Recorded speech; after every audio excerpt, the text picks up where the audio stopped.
মুহুরী নদীর পানি বিপদসীমার উপর দিয়ে প্রবাহিত হওয়ায় ফেনীর বন্যা পরিস্থিতির অবনতি হয়েছে।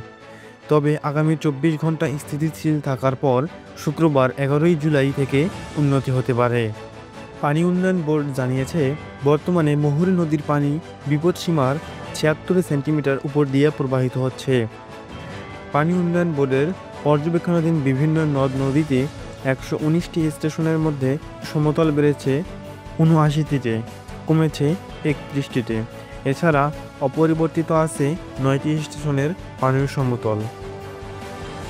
ভারী বৃষ্টিপাত ও উজানের পানিতে ফেনীর ফুলগাজী ও পরশুরাম উপজেলার ১৪টি স্থানে বন্যা নিয়ন্ত্রণ বাঁধ ভেঙে নতুন নতুন এলাকা প্লাবিত হচ্ছে। এদিকে বাঁধ ভাঙার ২৪ ঘন্টা পার হলেও পানিবন্দী মানুষের অনেকে এখনও শুকনো খাবার বা বিশুদ্ধ পানি পায়নি বলে অভিযোগ রয়েছে।